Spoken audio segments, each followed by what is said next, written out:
Hello friends. अभी हमारे पास दो बहुत ही अच्छी न्यूज़ आ रही है इन्वेस्टमेंट के पॉइंट ऑफ व्यू से, और दोनों का लॉन्ग लास्टिंग इफेक्ट होने जा रहा है हमारे शेयर मार्केट पर।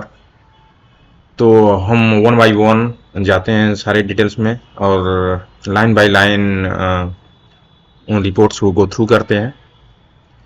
तो पहला जो न्यूज है कि फॉरेन इन्वेस्टर ने भारतीय शेयर इक्विटी मार्केट में 9,000 करोड़ का इन्वेस्टमेंट किया हुआ है।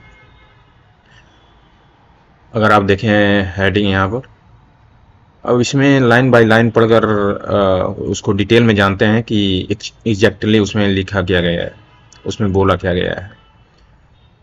तो after turning net sellers in the past 2 month, FPI against made a comeback in the Indian stock market in November and pumped in rate 9,000 crore amid fall in US Treasury bond yields and the resilience of the domestic market। तो आप देख सकते हैं कि पिछले 2 month में net seller थी foreign investment, उन्होंने अब कमबैक किया है नवंबर में, और 9,000 करोड़ इन्होंने इंडियन स्टॉक मार्केट में पंप किया है। और इसका मेन रीजन जो है कि जो यूएस ट्रेजरी बॉन्ड है उनके यील्ड में गिरावट की वजह से।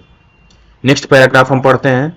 Additionally foreign portfolio investor FPI made a net investment of rate 14,860 crore in the debt market last month, making it the highest level in 6 years, data with the depository showed।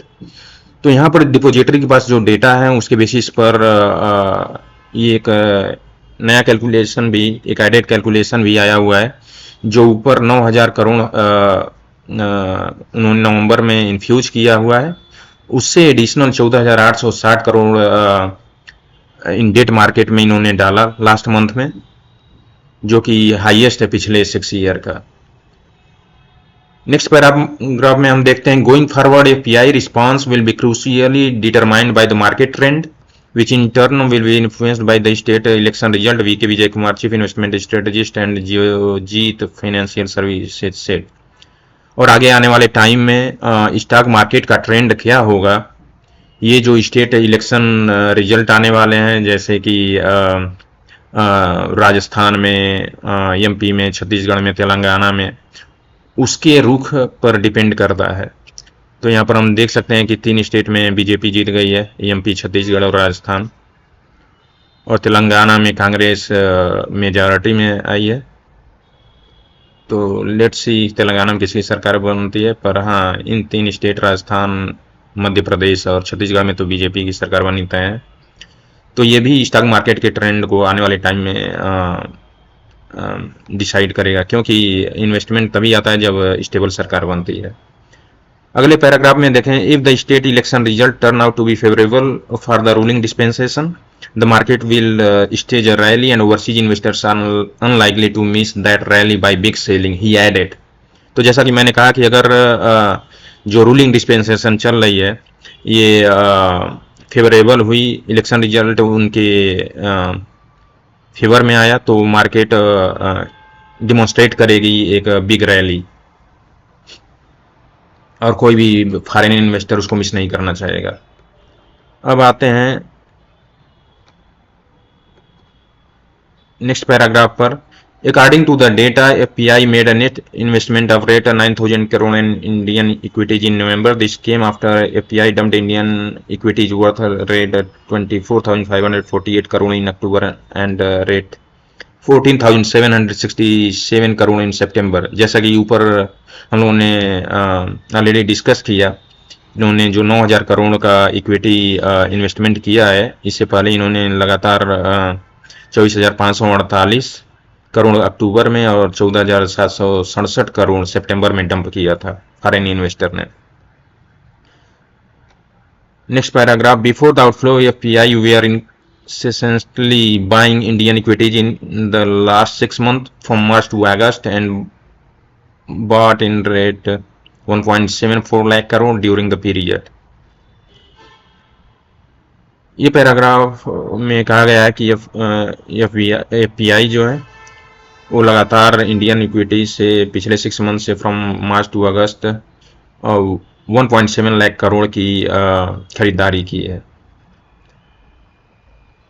The latest inflow can be attributed to fluctuations in the US Treasury yield and crude oil prices. Last month, the market witnessed the remarkable listing of two IPOs, IREDA and Tata Tech, potentially indicating a positive trend for foreign investor. तो measures के managing director Bharat Dhawan जी ने जो दो IPO आई हैं, IREDA और Tata technology, तो इनका जो लिस्टिंग रहा है बहुत ही शानदार रहा है। तो ये एक पॉजिटिव मैसेज गया है फॉरेन इन्वेस्टर के बीच में। तो ये वन ऑफ द रीजन है कि they don't want to miss this opportunity. तो ओवरऑल ये काफ़ी पॉजिटिव बिग मार्केट है और आने वाले टाइम में हमको एक बड़ा रैली देखने को मिल सकता है। अब आते हैं सेकेंड न्यूज़ पर। तो सेकेंड न्यूज़ भी काफ़ी अच्छा खासा है भारतीय इकोनॉमी के लिए और इन्वेस्टर्स के लिए और शेयर मार्केट के लिए। यहाँ पर देखेंगे तो economists hike FY24 growth forecast close to 7%। यहाँ पर जितने भी इकोनॉमिस्ट हैं उन्होंने जो फाइनेंशियल ईयर 24 का ग्रोथ फोरकास्ट है उसको 7% के अराउंड कर दिया है। इस रिपोर्ट को डिटेल में पढ़ते हैं। यहाँ पर data release on November 30 showed India GDP grew at robust 7.6% in the second quarter, sharply higher than market expectation of 6.8%, and the Reserve Bank of India's forecast of 6.5%। तो यहाँ पर अगर देखेंगे तो November 30 को जो इंडिया का GDP सेकेंड क्वार्टर का रिजल्ट आया उसमें 7.6% का टोटल ग्रोथ दिखाया गया और ये वे बियॉन्ड है RBI का फोरकास्ट जो 6.5% बोला गया था सेकेंड क्वार्टर के लिए, और मार्केट की जो एक्सपेक्टेशन थी वो 6.8% थी। तो जो एक्चुअल रिजल्ट आया है सेकेंड क्वार्टर का उसने दोनों के एक्सपेक्टेशन को बीट किया, मार्केट एक्सपेक्टेशन और RBI के एक्सपेक्टेशन को। As a result, economists now see the India growth story accelerating faster than they anticipated। तो एज अ रिजल्ट अब लोग एक्सपेक्ट कर रहे हैं कि भारत की ग्रोथ स्टोरी है आने वाले टाइम में बहुत तेजी से बढ़ने वाली है, उम्मीद से ज़्यादा तेजी से भी बढ़ सकती है। नेक्स्ट पैराग्राफ में आते हैं।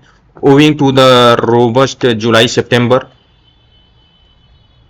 we are raising our 2023-24 GDP growth projection to 6.7% from 5.9% previously। तो सोनल वर्मा और दीप नंदी जी जो कि इकोनॉमिस्ट हैं उन्होंने कहा हुआ है कि जो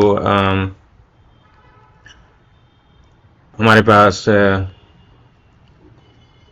यहाँ पर अगर देखें जो 2023-24 का ग्रोथ प्रोजेक्शन था यहाँ पर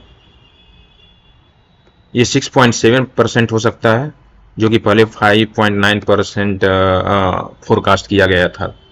तो overall very good news, very positive news, और